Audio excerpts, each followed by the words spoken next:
Good afternoon, everyone. The storm that has closed several states. We're going to take a look at the damage and the rerouting of cargo across the eastern U.S. How will this affect delays coming into your region? We'll look at it next.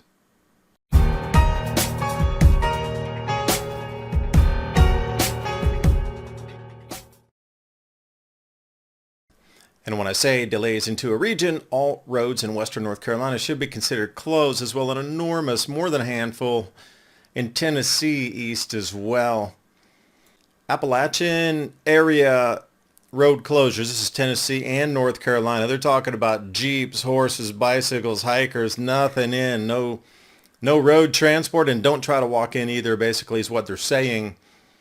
Now, if you're looking at the port strike coming up here, I think it's on the 1st, along with this, you're either going to have to travel down to Atlanta and then up, or go somewhere up near Roanoke and come back. So effectively, part of the United States East Coast is cut off traversing, and imagine how much extra time that will take and the delays that it's going to cause, the knock-ons.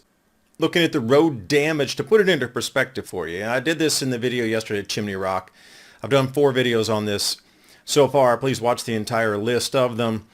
But to clear this road damage, Chimney Rock before, Chimney Rock after, I mean, just to clear this out is going to take a minute before things get back to normal. They don't even know what the damage is below the flow there. Also, there's an enormous amount of standing water after these floods because of the same debris fields that you see are stopping the drainage of water. You see a truck right there. Roads coming in, like that's going to be impassable for, another couple weeks, and they don't know the damage beneath there either. And in North Carolina, at least, catastrophic transportation. Now it's I-74, I-40, I-26 closed. So these are major interstates. I-40 going across America. This is one of the busiest interstates in America. I-75, I-40, especially when it gets through that Knoxville area. But as you can see, anything coming or going from the East Coast across there is going to have to find a different route around. That's going to add hundreds of miles in travel.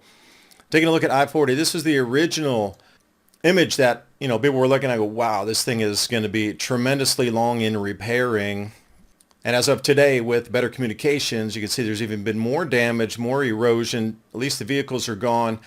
But from an aerial view, you know how slowly everything works anyway in terms of government contracts. How long do you think it'll take to repair one of the most traveled interstates through the mountain regions in America here? And again, you can see where it starts to curve going up, and they blast it out. The vertical faces there on the cliffs. So how quickly can this be repaired? That is more the question. And as we look further afield, 400 plus roads just in North Carolina, they should say washed out, because we had 3 of these dams that were warning imminent failure, evacuate immediately orders. North Carolina had 2, Tennessee 1, and just overtopping dams, just tremendous amounts of debris flows. And this was a new one came in. Somebody captured a mud flow that went downhill, and this is what, had run into the roads also and degraded the road integrity, I guess is the best word to use.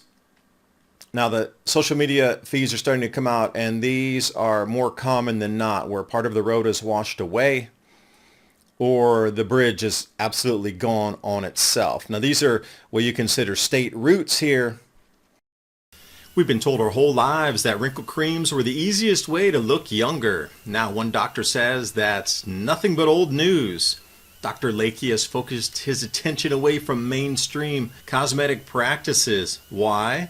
So he can pursue a revolutionary anti-aging breakthrough. It's almost like Photoshop for your face. His personal clients have dubbed his new do-it-yourself technique the Age Rewinder method, because it can take years or even decades off your appearance in under 2 minutes. In light of this amazing breakthrough, Dr. Lakey has released a step-by-step video to the public, free, uninterrupted, where he outlines exactly how to use this simple solution from home. The video's since gone viral. At first it was shared by Facebook users, but since has racked up 2.3 million views. Thousands of people reporting they look decades younger.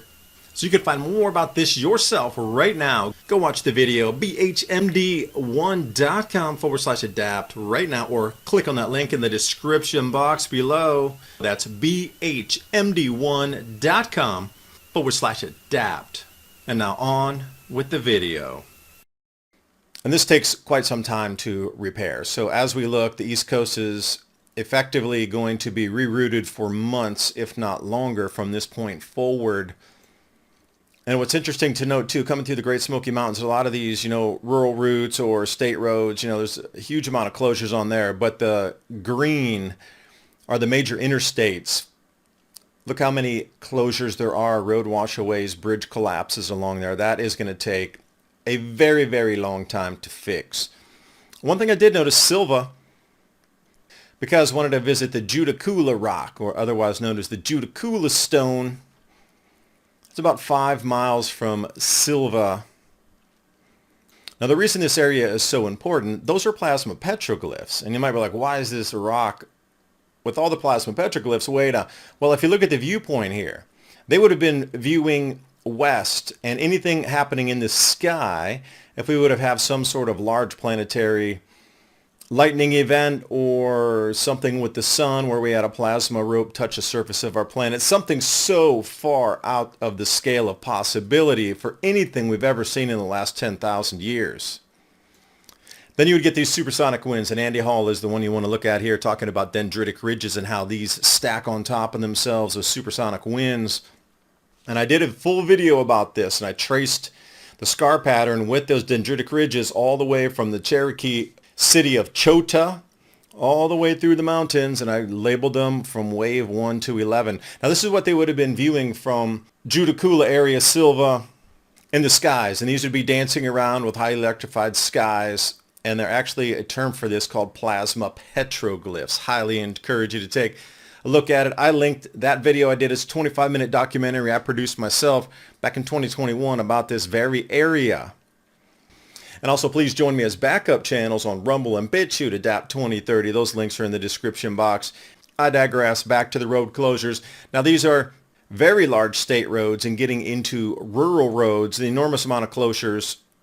But when you start to take a look at how many roads are damaged on the county and state level, you see the same thing again. This is going to take an enormous amount of time to repair. And this is as of yesterday, when the floodwaters are coming down, there's still homes being dislodged and a huge amount of debris flowing through. And this is after the flood. The floods are dissipating now. But what you're looking at is a stack up of volumes of debris. Thousands and thousands of images like this. How long do you think it will take to clear off? Also, in yesterday's video, I'd mentioned that railroad trellises and railroads themselves were being washed away. So that's going to delay also cargo movement across the East Coast. And, the debris you were looking at was hay bales, round bales. I think it's about $35 a round bale right now. But, stacking up and the wash away on the tracks, that's going to take even longer to fix. And sometimes the road itself wasn't washed away or the bridge didn't collapse, but the amount of debris that is on the roadways is just going to take some time to clean up also. It's going to be a all hands on deck for months, if not half a year, to get the road system up and functional again. Now, just looking at the general view, this is what you consider like a rural route, or what I had a commenter write in, some of them podunk towns you live in, getting to the podunk town. I call it safety, being out of a big city location versus the hipsters in the cities labeling stuff. But anyway, this is what you're going to see. A lot of these 2-lane roads are completely washed away in sections. There's not really a way to get around that. Even if you have a 4-wheel drive, I would never try to traverse the mud after that kind of catastrophic failure on a road. And where do you go? There's no way to really go around this. So you're going to find a way around in your local area, but it could be 20 miles out of the way to get there. And then we have the standing water flooding. So this is what's left over after the floods. And then you have all this enormous amount of damage. Are these cars going to get out of there eventually? Sure. But that whole entire place is going to be caked in mud. Not a mud flood, but layered mud probably an inch deep. Insurance companies are looking at least $100 billion in damage repair. And we see something similar in Florida. How long will it take to get the roads cleaned up down there? They have a lot more crew. But still, the sand inundation, how far inland did that go? So you can see the absolute amount of damage and how is it going to affect communities in these areas. There's some that are still cut off that have no contact yet. I mean, helicopters have flown over. There are people still there. They're trying to get ham radio networks are all active right now. If you're looking to pull into somewhere, please drop a message below. I can get you in contact with a group around here. So where do we go from here? I mean, look what's coming up in November, and all these people are cut off. How are they going to say that it can't go forward because parts of two states can't cast their ballots or something? Not sure how that's going to work. The road closures are going to be at least 6 months. We've got the port strike coming up, and effectively, at least a 3-state area is damaged by the roads. Tremendous is an understatement to use. I mean, it's catastrophic and hasn't been seen before. So what kind of delays in shipments of cargo and different type of foodstuffs and just the general, we're going to have to run around 2 states now versus cutting through one. You're adding hundreds, if not 300 to 400 miles going around some of these routes here. This was a record breaker in many ways, shapes, and forms. And then the 3 imminent failures on the dams that were pushed out through all the state comms. Now, the dams didn't fail completely, but they were breached and overtopped on 3 of them, which is, again, an unheard of. You might get 1, but 3 in 2 days. Again, this amplification is something to behold and never seen before. So where do we go from here? And are we being told entirely why these weather fronts, especially the rain, is coming out so much, more profusely? Nobody's talking about the Hungatonga eruption and the extra water vapor in the atmosphere. But speaking of waterworks, check this out. This is in Sri Lanka, and you notice how they have done sort of a zigzag to allow the water to flow evenly versus just what we have as one single line.